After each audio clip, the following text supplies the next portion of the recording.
It's a beautiful time of the year. Rumors are swirling. The season is getting closer. And one of the best wide receivers in the NFL could be on the move. Imagine pairing the potential offensive rookie of the year in Jayden Daniels, Scary Terry, one of the best wide receivers in the NFL that gets no love, always goes for over 1,000 yards. Pair them with Brandon Aiyuk. I think you got a potential playoff team at the least. And the Washington Commanders show that they're going to be different. It's not going to be the same as it was with the previous owner, and they're headed in a totally different direction. They're here to win. All this drama, all this stuff swirling around Brandon Aiyuk started all the way back in February when his girlfriend posted something saying this could be the last time that we step foot into Levi's because we might not be here next season. That's when all this started. Brandon Aiyuk responded saying, "Don't forget what got you there," talking about the Super Bowl. Then his best friend responded the next day saying, "This is the exact reason why we're leaving San Francisco." So much stuff has happened over the last couple of months. In March, the general manager, John Lynch, said that they were working on an extension with Brandon Aiyuk. They wanted to get him on a long-term deal. Then, I feel like this has been the trendy thing recently. He unfollowed them on Instagram, which normally is a sign, as crazy as it sounds. Normally it's a sign something's about to come. In May, he said he wanted to beat Amon-Ra's contract, which Amon-Ra got a 4-year extension, $77 million in guarantees, $120 million overall. Now, a video has been posted. Brandon Aiyuk on FaceTime with Commanders rookie quarterback Jayden Daniels saying, "They don't want me back, I swear." It's crazy. Like, how can you not assume? Everybody's assuming that means the 49ers don't want him back. I can't imagine if that's true. Maybe it's a money thing, but rumors are swirling. And now Jayden Daniels posted a picture of the two of them together saying twins. They're at a mall. They're hanging out. You have to assume that the 49ers want him back. Maybe it's a money situation. Reports from ESPN said that the talks stalled a little bit, but a player of his caliber, you can't imagine that they would want to get rid of him, especially with the team that they've built. Alex, it's a crazy time of year, and your team is in the middle of this drama. What are you thinking about all of this happening? Yeah, man, definitely a crazy time going on right now. You know, coming off the off season, made a lot of moves. Very highly graded overall from several different sources. But I think in this specific situation here, we need to not look at it as a Commanders fan or as an Ayuk fan, but we really need to look at it as a 49ers fan, right? Like at the end of the day, 49ers are the ones that are going to have the power here. They're the ones that are going to have the final say. So, what is going to be most beneficial for the 49ers? I think that any fan base can agree that San Francisco has been one of the best run franchises over the course of the last decade, at least, right? I Yeah. mean, when it comes to just player personnel, staffing overall, you got Kyle Shanahan there, who is the best offensive mind in football, in my opinion, and I believe a lot of other people's opinions. So, we really got to look at what's going to be most beneficial for them in the long run. You look at their roster as a whole, you've got Brock Purdy, who, whether or not you think he's an elite quarterback or not, is playing at an elite level regardless. He's getting them to conference championships, getting them to Super Bowls, getting them where they need to go, right? Then we look at running back. You've got Christian McCaffrey, arguably the best running back in the league right now. You've got Fred Warner, arguably best linebacker. George Kittle, arguably best tight end. Trent Williams, arguably best left tackle. We've got a lot of, top three easily in a lot of very important position groups in the NFL. Then we look at receiver. You have Brandon Aiyuk. I think at this point, especially after last season, putting up over 1,300 yards, 75 receptions, 7 touchdowns, in an offense that really is not conducive to his style of offense, right? It's the 49ers definitely are much more of a get the ball in your playmakers' hands, let them make plays. Very much more so plays towards the Christian McCaffrey and Deebo Samuel play styles. So you got to think Brandon Aiyuk playing in a offensive scheme that is not necessarily conducive to what he is elite at, still putting up these types of numbers. I think it's hard to say that he's not, top 8 receiver in the league right now, right? I think a Yeah. lot could argue top 5. So, let's just say top 5 receiver in the league, right? So he's out here looking for money. The 49ers are trying to win a Super Bowl. They've already been able to make it. They've already been able to win conference championships. They just need to win the big game. And I'm not sure that at this point, having two elite wide receivers is necessarily going to be what gets you there. I think they're going to have better luck moving on from one of them. Since Brandon is the one that's in contract negotiations right now, I think it makes more sense to move on from him, especially like you were saying. If you go back and look at some of the social media posts, he's pretty much vlogging his entire offseason at this point, which, I mean, I understand that's part of what people do nowadays. It's not like that's uncommon by any means, but I think that John Lynch, Kyle Shanahan, they run a very no nonsense organization there. A lot of those players are bought in, especially, you got people like Fred Warner and George Kittle who are going to be, really tone setters for that locker room and really be setting the standard for how things are run. You don't see either of them vlogging off seasons, right? So, I think based on all of this, it makes sense for the 49ers to move on from them. I think it all just really depends on what the price is going to be, right? So what are the 49ers going to be able to get in return for this elite wide receiver to give them a better chance of, winning a Super Bowl next season as compared to this past season? I think that's a good question. Nick Bosa, over 34 million per season. Christian McCaffrey just got a bump in his salary, making him the top paid running back. Kyle Juszczyk, the highest paid fullback. George Kittle, top 3 paid tight end. I think that all these guys are getting a lot of money, and there's even more that I didn't list. But then when you look a little bit in the future, and it's not that far away, Brock Purdy's about to get paid, and that's going to put a massive dent in their salary cap, and that's going to be a big difference from what they're looking at now. But I think it's interesting that you said that the two wide receivers might not be the way to win the Super Bowl in Debo and Aiyuk. Obviously, they tried it and it didn't work. They came up a little short against the Chiefs. But that kind of seems to be the way the teams are building their roster. Like you look at the Miami Dolphins, great wide receivers. Vikings, great wide receivers. Ravens trying to get there. Like a lot of the powerhouses, that seems to be the trending way. Like, let's get the wide receivers. We're going to pay them, not worry about the running backs, that kind of stuff. So I think that's an interesting take. To me, I would think that they would want to try to keep him for one more year. But at this point, it kind of feels like the relationship is damaged. I don't know. They have a willingness to pay guys money. They're not afraid to pay guys big money, but just seems like there might be some hesitation here. I don't see anything good happening at this point. All that's happened so far, and there hasn't been a deal done yet. I just don't see anything good happening out of all this. No, and I agree with you. And kind of going back to your point about the two wide receiver scheme that a lot of elite teams are kind of going after nowadays, you know, we got to rewind this a little bit, right, to when Debo signed his contract. So Debo put the 49ers in a similar situation as Brandon's putting them in currently. However, 49ers didn't have the same roster then as they do now. So we really got to think back and look. If the 49ers knew that they were going to sign Christian McCaffrey 6 months after the Debo contract negotiations ended, do you really think that they would have signed Debo to that money? Because they both, in a way, serve the same purpose. They're both very versatile playmakers overall. They can run, they can catch, they can throw if they need to, right? So, I mean, these guys can really go out there and do whatever they need to do. They both serve a very similar purpose. Now, if you're trying to build a Super Bowl championship roster, you really kind of want to have that X receiver, which, as a very biased Debo fan, right? Go Cox. I still can't help but to admit that Brandon Aiyuk is more of an X receiver than Debo Samuels is. Debo Samuel is a great gadget piece, but he does not have the X receiver qualities that somebody like Brandon Aiyuk has. So I think in an ideal situation, the 49ers would prefer to keep Brandon and Christian and then move on from Debo. But again, kind of like I was referring to earlier, just based on the fact that Brandon is currently in contract negotiations and Debo is not, it'll be way easier for them to move on from Brandon than it would for Debo. I do not, however, think that Debo is off the table. I think that's a potential moving piece from them, just to free up some cap room to be able to assign Brandon.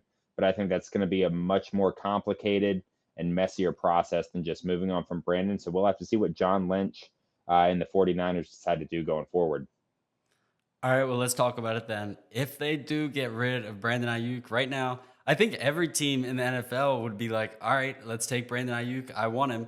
I think that the contract is going to be the biggest thing. How many teams have the money to pay what he's asking for? Amon Ra got a massive contract. I don't think he's going to be up there with a Justin Jefferson type contract, but I think he's got to be somewhere in the middle between Amon-Ra and Justin Jefferson. Had one really good season, 2022. He still went for over 1,000 yards. So two pretty good seasons. I don't know. The Commanders currently, from what I saw, they have around 40 million in cap space this year. They signed a lot of guys to 1-year contracts, which leaves them with a lot of uncertainty going forward.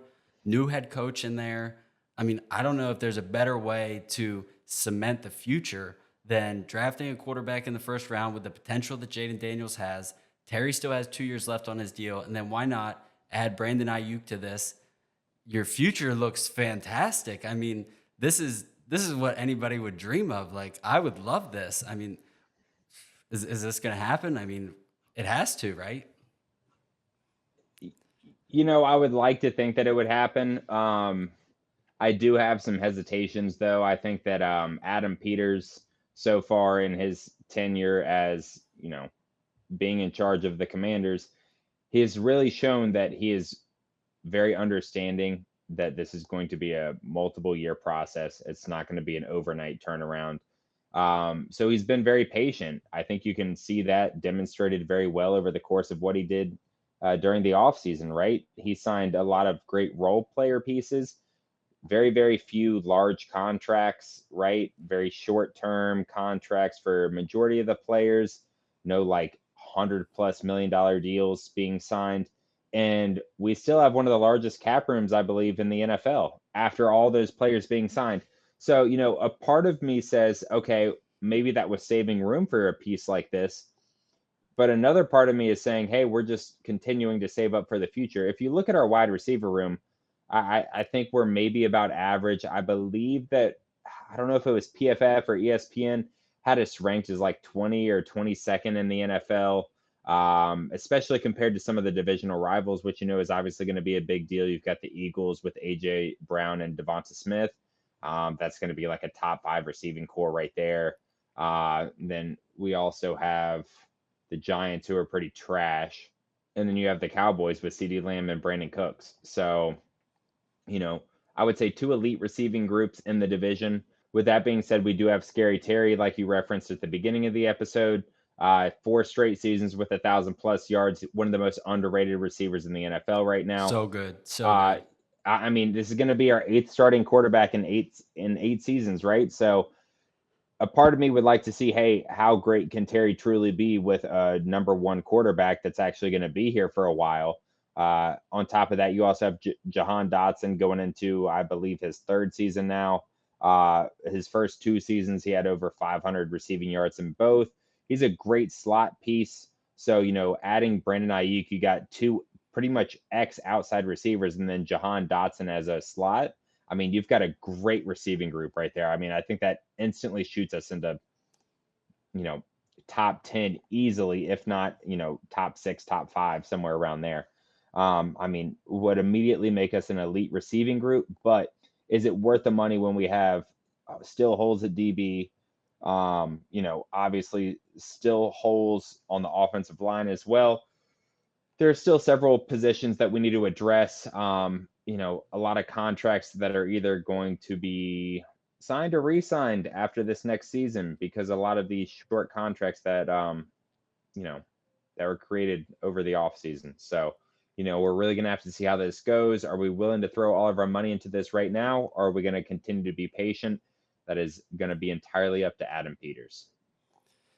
I love that you're going about this as such a, instead of just all in, he's coming to the Commanders. You're looking at it from every side, because I think it's easy to just hop right in.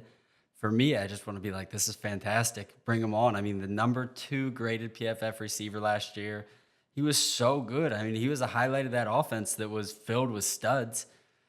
Pairing him up with Jayden Daniels, they played together in college. It seems like they get along so good. I mean, it just feels like it makes so much sense.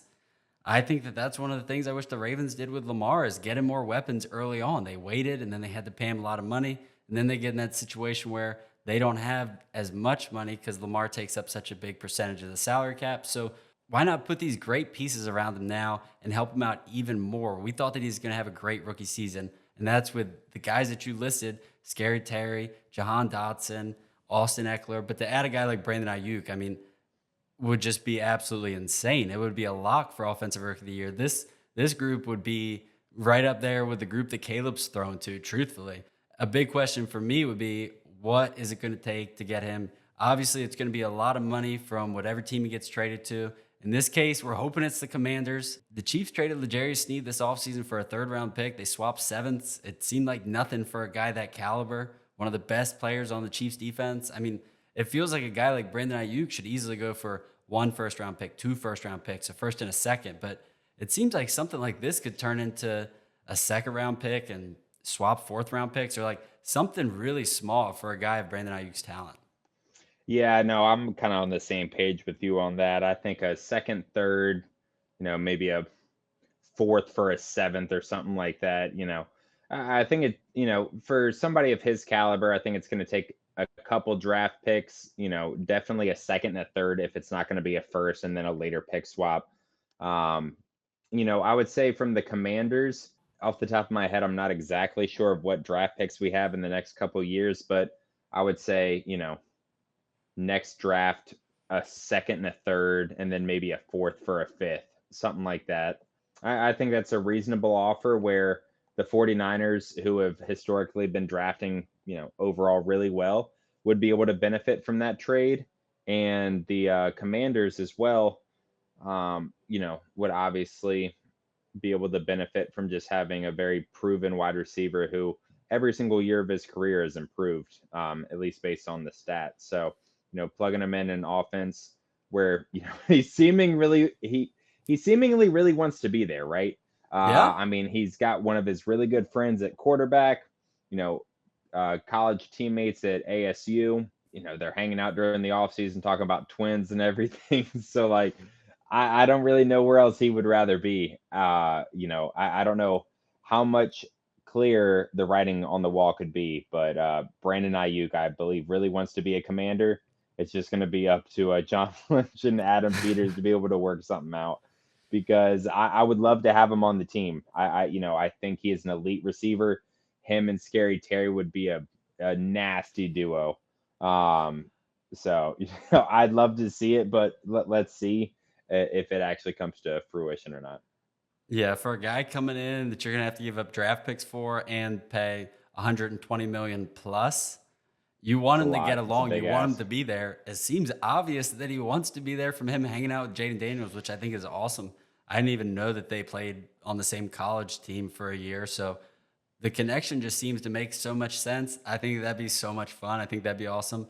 All right, to sum it up right here, yes or no?